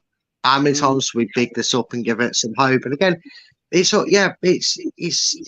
all about how you spin it, isn't it? Really, let's be perfect honest, because you could say, yeah, we got 3 or 4 out of 5 that have got the most tackles, so we know we're doing it. But is that because we're good at tackling, or is that because we're shooting ourselves in the foot and having to tackle? And that's how you flip a stat. And that's why sometimes with me, I don't like how stats are perceived, because you could look at stat, and it's a bit difficult for me today because I didn't get to see it all. I've only seen snippets here and there since the full-time whistle. So again, someone might correct me and say, well, no, Brad, we didn't give the ball away. Fair enough. Maybe it's just the way it sounded through LCFC TV. Fine. But on majority of performances that I have been able to watch, if I see a stat like that, I'm going, yeah, we tackled and had the ball in our own half lot because you kept giving the bloody thing away. It all depends. It all depends how it contrasts to the performance. And for me, it kind of matches up for not positive reasons as to why we're tackling so much and doing that things. Slurpy's in. He has changed his name. Slurpy Dave, Pubs, Beer and Jokes. Isle of Man, as always, of course, he said it's 3-2 for Leicester in injury time. He's always in a different time zone on the Isle of Man. But strengths for Leicester today were effective at creating goal-scoring opportunities from set pieces, were strong at finishing. Brighton, same, were effective at creating goal-scoring opportunities from long shot situations, were effective at creating goal-scoring opportunities for the flanks. Weaknesses, I mean, again, I'm taking small straws here that I'm grabbing at, but I'm just want to take any little positive I can get my hand on. It's been that sort of season. But weaknesses, there were no significant weaknesses. And okay, let's be honest with you. I just look at that and think, well, it's something. Well, yeah, it is, because we've suffered so badly, not just since the return, since the World Cup, but for the majority of the season. Like I said, for probably 15 out of the 20 games this season, we have turned around and said, what a load of dross this is. And you have to take positives. And I know people might say, come on, Brad, you're even for you, you're being negative and kind of dismissing even the slightest positive. Give us some form of positives. And I suppose you have to go, well, yeah, there was signs that maybe something can be worked on. Then I don't know, maybe I've just become so numb to the idea that Leicester know what winning a game of football is all about and how to actually go about doing it. And I'm just not expecting this to do anything for us. I'm expecting us to go to Walsall and take 86 minutes to score a goal and beat them 1-0. And then I'm expecting us to have Villa and scamper to like a 0-0 and lose that game 1-0, or draw that 1-1, and it be another one where we kind of go, oh, and then what's our run after that? Is it like Spurs and that again? So funny enough, just as you were asking that, I was just bringing the fixtures up, because this does, I mean, Walsall the next Saturday. Then we have got Villa away the following Saturday, then Spurs away, then Man United away, then Arsenal away. And that's until the end of February. We do have a break. We've got Southampton at the start of March. Fingers crossed. Chelsea, who, let's be honest, are beatable, and then Brentford, and that's March, and then Palace, Bournemouth, going into April. So, but yeah, up until February, and I'm not convinced we're going to be, Walsall. If I'm honest with you. Oh, excuse me. But just looking there, just at the attack sides, I mean, we both like going down the left-hand side. 45% for them, 41% for us. Shot directions, let me just bring it up on this screen and not just mine. We were both taking shots from down the middle. I mean, they never got a shot in on our left side. Now, again, on a positive, you could say on a positive, that was maybe good defending down our side. There's the shot zones. Brighton. Oh, in fact, no. Sorry, I take it back. Let me go back. I was doing what you were saying about the blue. This Sorry. is ridiculous. Leicester were 45%. We were pretty evenly split, 45-35, but they were coming down our right all the time. Very little down the left. We didn't have any shots from the right, but they only had 8%. But 89 of our shots were coming down the middle of the park. Again, at some point, does Brendan not get a message onto the pitch saying, mix it up, guys, mix it up? There's the shot zones, 11% from outside the box, 67% in the 18-yard box. To me, I would prefer to see that than they've got 46% outside the box, which Brighton had. Action zones, 31% was in our home third, 21% in their home, their third, away third, which kind of says it all, really. You know what I mean? The fact that scrapping midfield battle, and we probably account for 95% of the possession in our own half by passing around it. Yes, indeed. But like you say, stats are stats. You can make them say what you want to, and I will. Yeah. I have to do. It's my channel. I don't care. It's the joys of it, mate. It's the joys of it. It is. Right. So now I'm going to get involved with it this week because obviously I watched it as well. So normally I let you have a free hand on the scoring, but I will sort of, if need be, maybe just sort of have my 2 pennies as well for that. And what I'll do is, as we go through, as always, I will tell you what they voted to their what the Leicester player gave. Oh my God! I know what you meant. I know what you meant. Leicester fans voted for. Yeah. Well, yeah. Okay. Let me get this up because they've moved it now. Start talking about Danny Ward. I do feel sorry for Danny. Well, I actually think he had a solid game. There's nothing he can do about either goal, to be honest with you. I mean, when you defenders, when you're kind of in your own little world and a lorry startles you, and all of a sudden you just hear beep, beep, beep, vehicle reversing. Well, when we did that for the first goal, and when we played musical statues and we're all freezing for the second goal, that's not what Danny Ward can do. Fairly solid. Like David said, he sounded like he made a couple of good saves, and David obviously went the game and said himself that he made a couple of good saves. I would give him a 6. I can't give him more than that because we didn't win the game, but I think he was solid enough, Danny Ward. Yeah, I won't argue on that one with you. So let me just put him up there. 4, 5, 6. Oh, technology is wonderful, isn't it? Now then, what did Leicester give him? That is the question. And after this, I have got some transfer news. This was he got a 7. He got a 7. While it initially looked like weak goalkeeping, Ward got an important touch on the corner to put off Van Hecker for his first half chance. Timothy Castagna.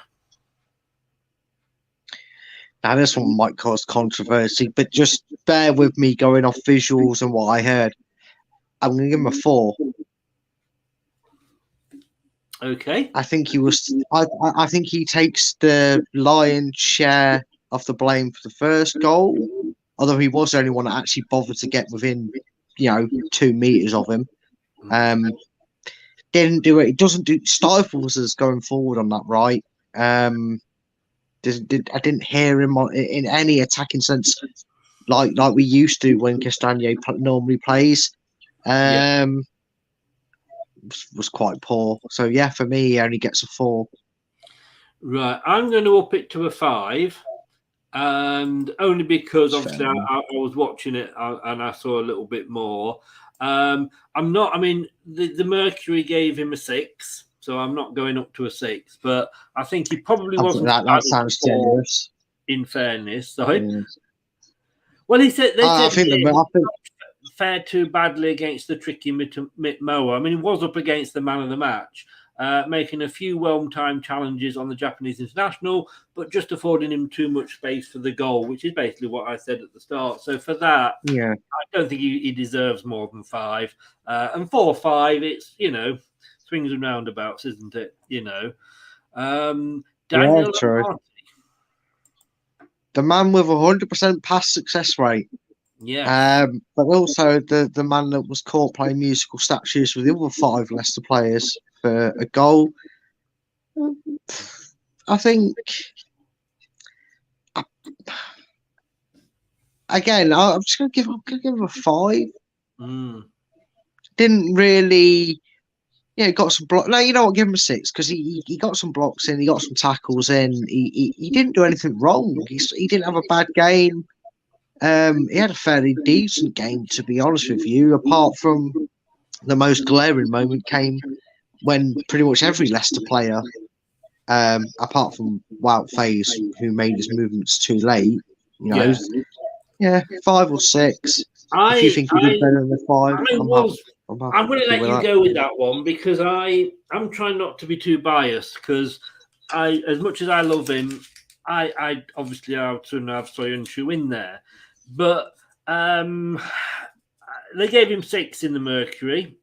He won his headers under pressures, kept his position well. I think it says it all. When there looked to be a bit of a penalty shout, I immediately presumed it was a Marty.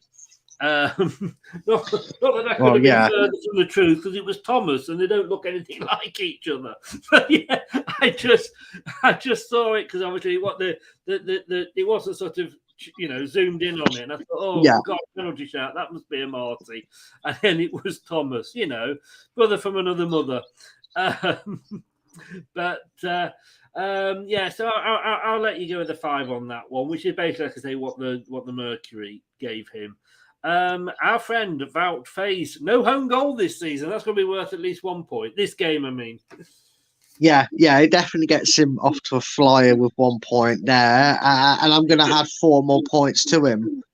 I know people might think it's a bit of a cop-out and boring, but they both did the same job and they both did it to the same standard. He got a few decent clearances with his head.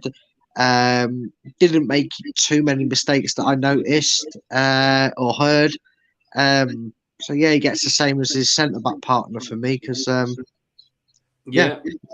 And again, you're agreeing with the Mercury, so fair play.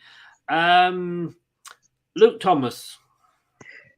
You know what? He gets a bit of stick, and unjustly so for me. Not in terms of that he doesn't deserve stick for putting in a bad performance, because he can be critical of playing like that. But for someone who, like we always we do tire and mention it, but his Leicester career started far earlier than anyone would have expected, and not because he was shaking the world alight by any stretch of the imagination. But I'm gonna give him a 7. He got an assist. He did try and get forward. It wasn't a penalty. It was never a penalty, despite how much they looked at him. But for me, he was probably in there with Mendy for a potential shout of man of the match. You're giving him a 10. He must have played well. But no, I think he stood out a little bit for us, the pitch. They said in the Mercury it was far too easy for March to get past early on, but he wisened up and the Brighton winger had to shuffle inside to get joy in the second period. He got lucky with the challenge on Welbeck that should have led to a penalty. And I don't think it was. I looked at that and thought, when I first saw it, I thought, oh, and then they went in close and I thought, oh my God, he's left his foot out. And that was the worry. But then I saw the fact hate them. They're the worst decisions to give us penalties ever. Yeah. But when I look at it, when they did the game zoomed in again, he never touched him. No, fucking what's his name? Just Jonathan Blackwell or whatever his name is. Is he smoking something funny? It was never a penalty in a million years.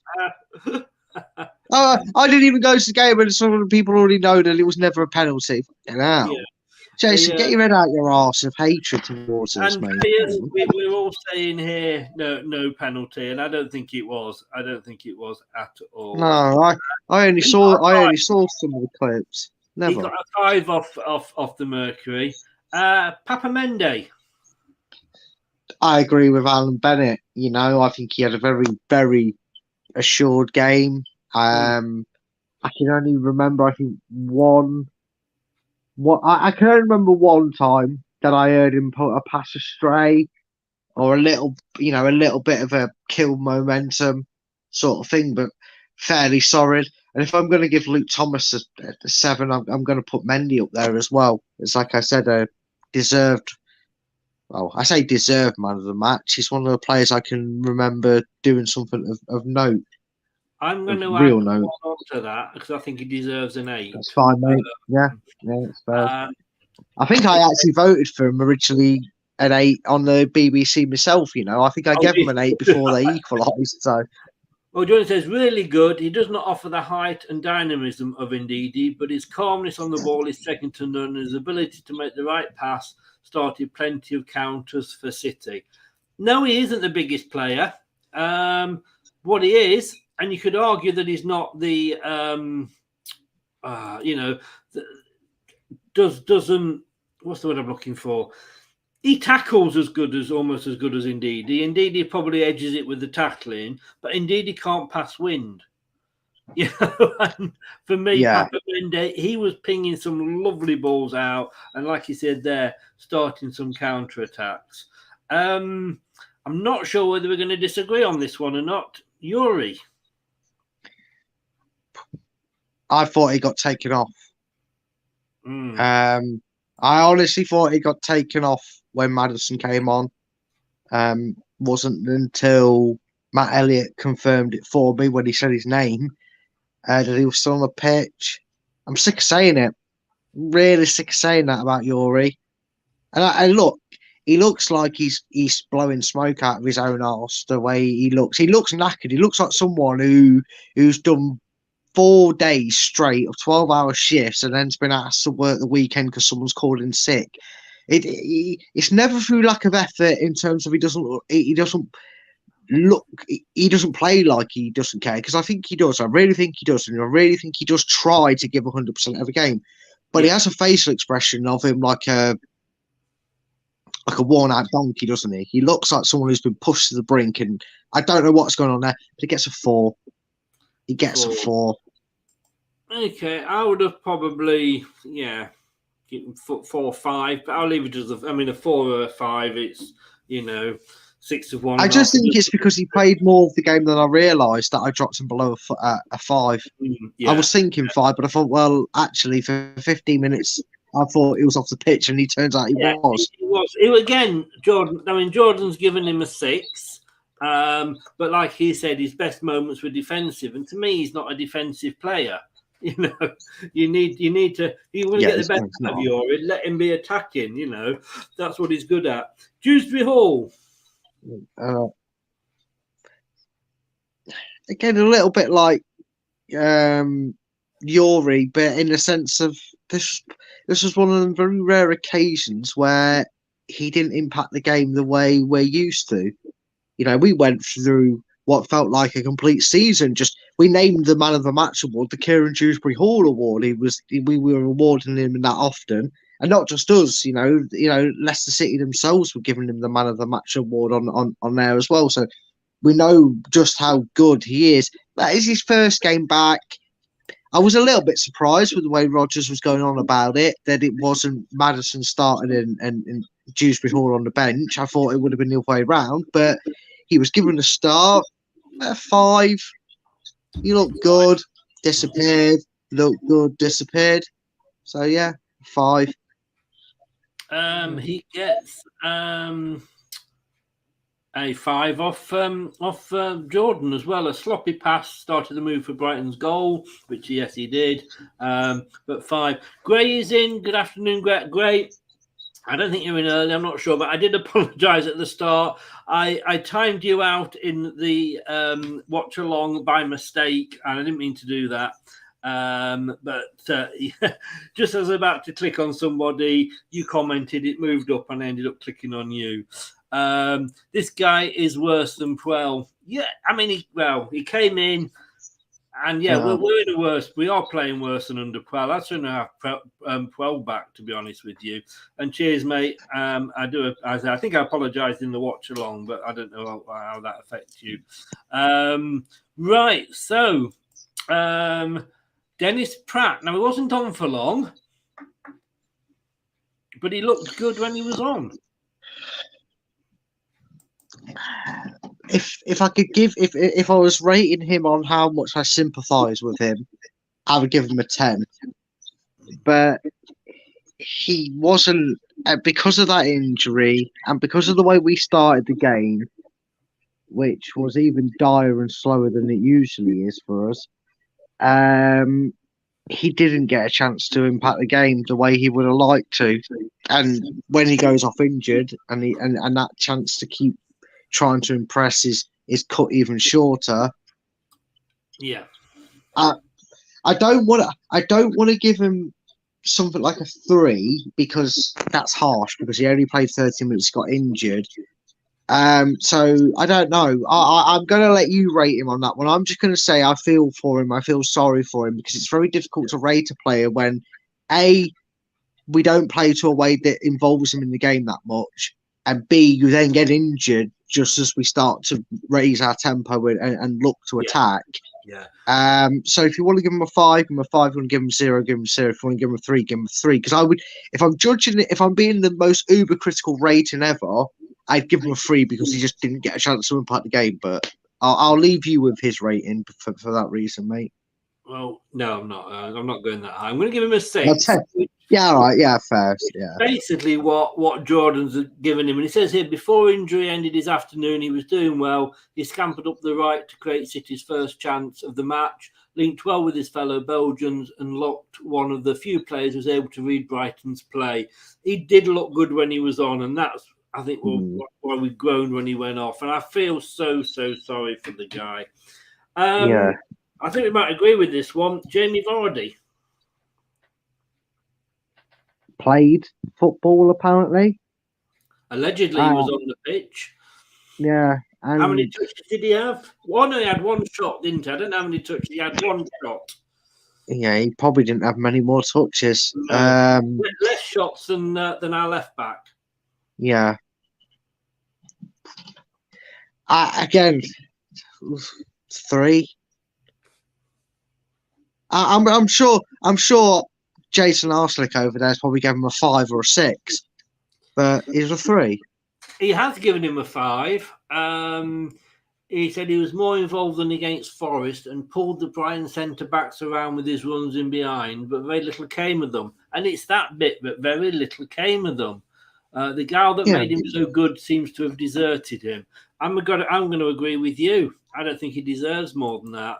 No, I don't. I think we really, when it comes to talking and rating Vardy, we need to be honest. Vardy, I disagree a little bit, Gray, from what I heard, in terms of what I heard, because apparently they kept mentioning the fact that he was rallying the troops, he was telling everybody to focus, he was trying to keep. He actually seems to be putting out like his auditioning to be the captain, with Evans being a sick note of out of the 469 sick notes we've got at the club, Evans is the captain and he's still there.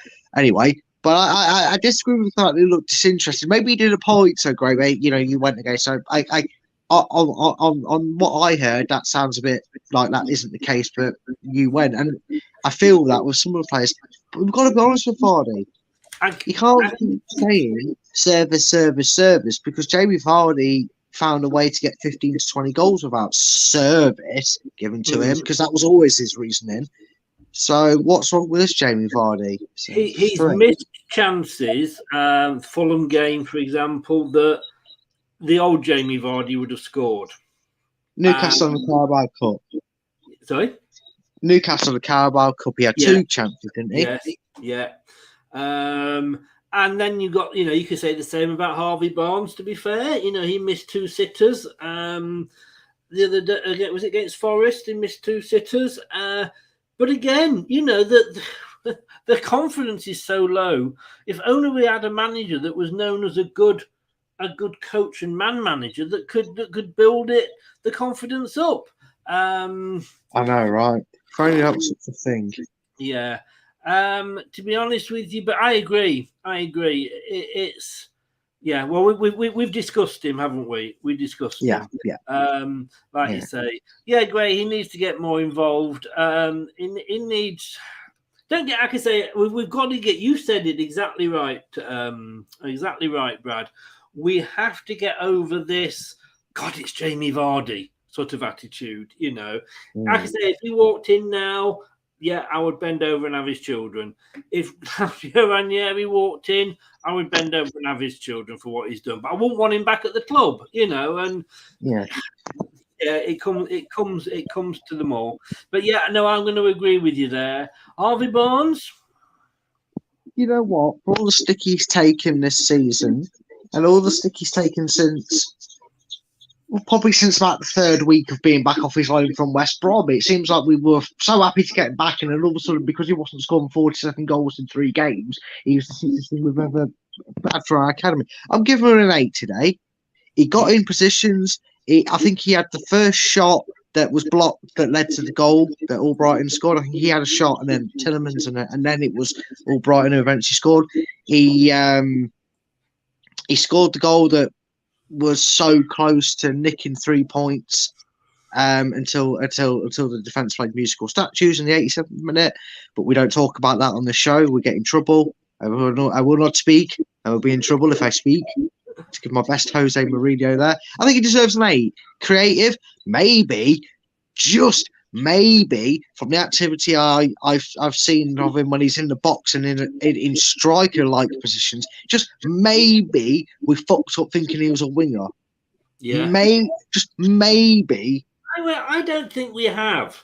I'm not going to argue with you 8 there. But like Jordan says, there were groans when he got the ball from the home crowd. Well, that's not going to encourage him, is it? I've always said, look, boo and do all that if you want to, and call players out before the match, at half time, or at the end, but not during the game during the periods of play, because that's when they need the support. Yeah. And you could argue. I mean, I saw that when he had that first attempt, he said that led to Albrighton's goal, and I'm thinking you were never going to score from there. What the hell are you doing? Because it hit a Brighton defender. But then, at least he was taking the shot. Mm-hmm. It was more than Vardy. Yeah, exactly. More than Yuri Tillemans, more than Maddison, I think, managed in the time he got on, more than Kieran Dewsbury Hall. You know what? I'm with you, Chris, and I know you said something similar at the start. But I don't know what Harvey Barnes has to do. He shoots and misses. He's greedy. He doesn't shoot, and he's not ruthless enough. He's not aggressive enough to make the team. He keeps crossing the ball in, but doesn't get assists. He shouldn't cross the ball in. He runs at the defence and doesn't put any crosses in. He's not crossing enough. What's the kid got to do? For a minority of Leicester fans to actually get an applaud it out of him, because he scores today. He plays his part in the first goal, and some people are saying send him out loan. He's fucking shit. We can't. But that shit. He's our best. He literally is our top goal scorer in the Premier League. Yeah. No, you are talking to the converted here. But look, I'm going to. It hasn't come up yet on this screen, which I'm a bit confused about. But I'm not going to put it up because I'm not going to give the guy the publicity. But there's a guy, and it has literally, because of what he's saying, it has actually gone into the held for review. And he goes, listen to the disillusional fools. There wasn't a Leicester player on the pitch that with a rating over 5. What planet are you on? All I will say to that gentleman, MH, I'll give him his signing name, NH. I'm not going to bring it up, but I want to say to you, mate, is what planet are you on? Because I thought people like you had actually become extinct. I thought we'd got past the Netherend rule, man. I thought the missing link didn't exist, but obviously you are still alive and doing well. It's called opinions. I'm to be quite honest with you, I couldn't give two shits about your opinion, mate, if that's your attitude. So you can go away. You can go away. Yeah, I don't understand when somebody comes up on here, because there is people in this chat that are quite regulars on this show in the comment section that I've got a lot of time for, because they do it the best way. I can't remember who it was we played, but I remember one game I gave Yuri an absolute roasting of a rating, didn't I? And to be fair, people that went to the game said, well, yeah, Brad, you might not have seen and heard of it. But what they did is they didn't come out like this idiot and go, you're all delusional. How can you get rid of her? They went, well, Brad, I would have given him a 6 because he actually did a lot of defensive work. And I ended up, after that, after we went through the ratings, but you know what? My rating's obviously harsh. People that went to the game have telling me things that I wasn't able to see. So fair play. I'm happy to be wrong. The amazing thing about MH is, that he doesn't like what we're saying, but he stays in to watch it, because he's come back with a reply. Oh dear, stop crying, you sad JERK. Well, I'll tell you what, MH. I'll leave you to go off and have a play with your tissues, because obviously you are liking something that the rest of us don't. When you grow up and you get out of nursery school and get into big boys' trousers, then come back. When you actually understand how the game of football is supposed to be played, and what players are supposed to do, and roles they're supposed to take, and levels of expectancy and performance. Don't maybe just put the kids' safety lock on your YouTube so you can't put comments in. Yeah, I don't know, mate. Sort it out. If you're going to criticise me and go against what I'm saying, fair enough. But if you're not going to make it with any point, and you're just going to send insults and just be childish, I've got better things to do with fucking life. Excuse me for swearing, Chris. There, but I've got better things to do with my life. Yeah. On the weekend. Finally, Mark Albrighton, and we'll quickly go Mark Albrighton and James Maddison. It won't do Daka because, in fairness, he is pointless to him. He was only on for 4 minutes. Yeah. Mr. Reliable, best Fox. I'm going to give Albrighton's going to win over the matching of the ratings of 8 with Mendy and Barnes. Maddison kind of goes with Juby Hall for me. Yeah, he did his usual. He won a few free kicks, but it's his first game back. He's been out for a few weeks. I think we're going to see Maddison start against Walsall, I would assume. Yeah. Or he might not. He might only get another cameo against them before Villa away. But yeah, I give him a 5. Yeah, I mean, he was. I'll tell you what. Give Daka a 5 as well, just for turning up and bothering to put his boots on. I can't see him on the zero. It's not fair. So just do that. It's him. Oh, it's a channel. I recognise his channel now. Yeah, he is a huge bell end, shall we say, to keep it polite. So there we go with the points. Mark Albrighton an 8. He defies age, but again, he can't do it every week. He would have, when he comes on, he does make a difference, but he had to come on a little bit earlier.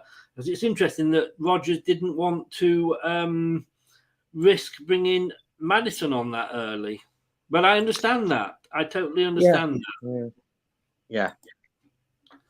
On that, but yeah. So just to end up on a few things that have appeared in the Mercury. Right. Leicester City transfer target Harry Souttar was out of the Stoke squad today.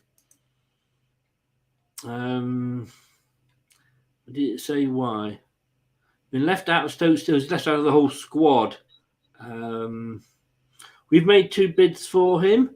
The Stoke boss has insisted that he's not for sale. Said it's due to a hip injury, but you never know, do you? Yeah, the problem is when you're in the madness of the season, when the madhouse of the transfer window, everything's kind of done with a sure he is. Especially when a club bids for a player, then just so happens to be the next game, and he could be a genuine injury. But it's just madhouse season. Leicester put in 2 bids, and then that particular player doesn't play. But we said that about that Nicolas Gonzalez, didn't we? And he ain't going. He ain't joining us because Florentina don't want to sell him for pittance and pence. So I don't know. We'll see. We'll see. But, apparently, Leicester City interested in Everton start after 60 million transfer bid rejected. Now, this is going to be interesting because I'd definitely say yes. Everton forward Anthony Gordon.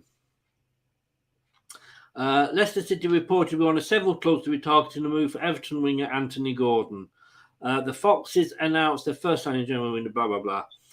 City are thought to be in the market for a new winger, given their lack of genuine wide options.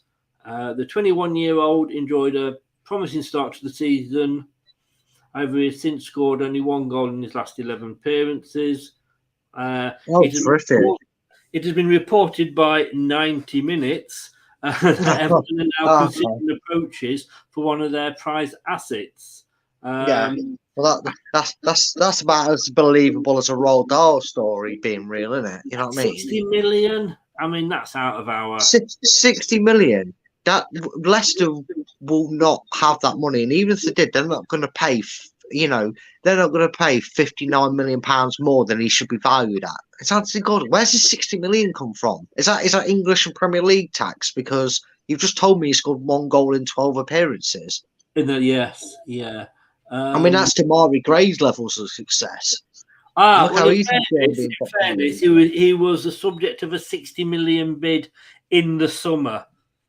And I do remember in the summer that all the Everton fans were going mad. But that's Chelsea. That was Chelsea, wasn't it? And they're trying to buy everybody for 60 million on a 75-year contract. Yes, so. 7.5 year contracts. Wow, Chelsea, what is going on? Right, Brad, forgot your name then. Thank you so very much for that. At least we're not looking at another loss. Well, yeah, which you want to take positives out of the game. I know you predicted to draw, but I think we all thought heart in hearts this is going to be a bit of a beating, and we got a point. It's something to build on, but we will, time will tell, because it'll mean absolutely nothing if we're out the cup and we're losing 2-0 to Villa in a few weeks' time, will it? So we'll see, but who knows? Yeah. LCFC Grace says Gonzalez. We've more chance of signing Speedy Gonzalez. Yeah. Well, again, Speedy Gonzalez, because of course he'd be very good. In that blue carpet around the edge of the pitch and he's replacing, because he's very good at fitting carpet. Well, apparently he does all the andale. God's sake. Oh, I knew where it was going, and I just, when you can't stop. No. Yeah, when you want to stop something from happening, but you can't. Yeah. It was. Well, anyway, mate, look, details are in the chat below on YouTube as to where people can find you on your channel. But give it a shout out, mate, and anything you got coming up. Yeah, top 10 battles. It does exactly what it says on the tin. It's a list of top 10s, and me and my co-host Anthony at the moment. But I usually have Dan on there, but for personal reasons he won't be on there for a while. But me and Anthony do a top 10 battles, and you guys can get involved in the comments. We're going to be doing combined 11s going forward, so get your thoughts in on combined 11s.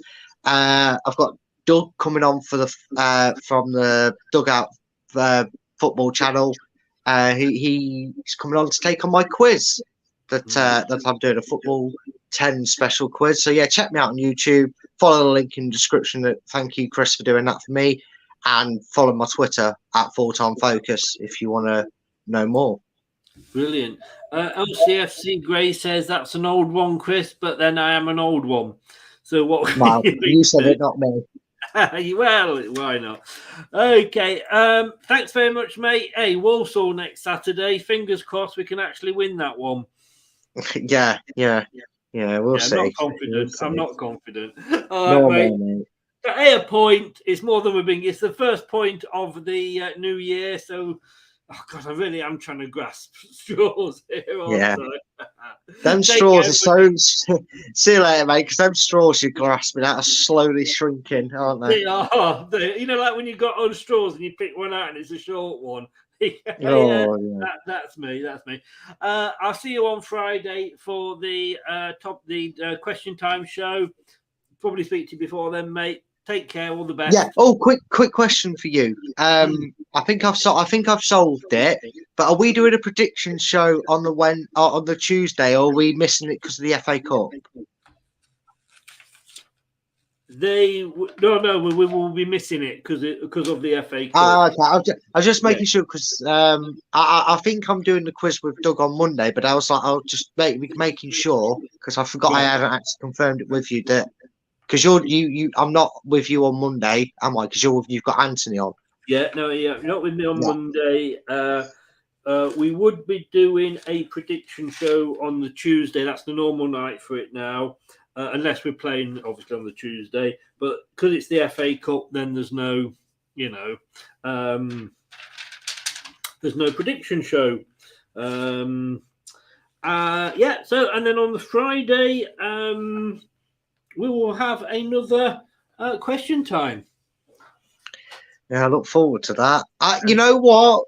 I don't want to say it, but just as we think we're going to get off the topic, why have I got this funny feeling that if not this Friday, the Friday afterwards, we could be talking about who do we want to be our new manager because Brendan Rodgers gives the boot. Can only dream, can I? I don't know. Depends which side of the fence you're on with Brendan. But that could be one that's going to be interesting to talk about. No news, unfortunately. I'm just checking there. He's still in situ. Brilliant. All the best, mate. Take care. And I'll see you on Friday. Mate. I'll speak to you before. Take care, buddy. Take care, mate. Cheers. Thanks to Brad. Be sure to get out there and check his channel out. Top 10 Battles. It's not just football, it's everything. So get out there and really support him. Melina is just in, as we're saying. Good evening, Melina. How are you?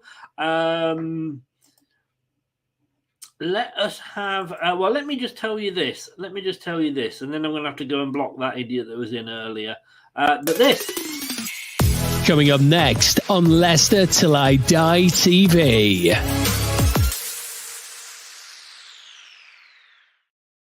£9 on Monday, it's the review show. We'll be looking back at the whole weekend, myself and Anthony. Hopefully Maisie's going to be joining us for that. She's back from her Hollyoaks. We've also got David Connolly coming in a week on Wednesday to do a conversation show, which I'm really, really looking forward to.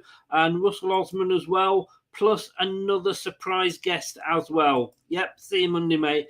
And watch this space because next week things are going to be changing in regard to the podcast and the station, in regard to something that we're doing with Talk Sport. So watch out. That is going to be very, very interesting, hopefully. Hey, look, we got a point. First point of the new year. What can we say? Cheers, Gray. Thank you very much, sir. Look. Any port in a storm, and 1 point is better than no points. I will see you tomorrow night at 9:00. Have a good rest of the weekend. If you're going to watch Match of the Day, enjoy it. Are they going to be showing Manchester City beating Spurs? I might just watch in case they do. Good night. Take care. Stay safe. Remember, don't do anything I wouldn't enjoy. Good night now. That's all, folks. Thanks for watching Leicester Till I Die. This is Chris saying goodbye, and see you next time.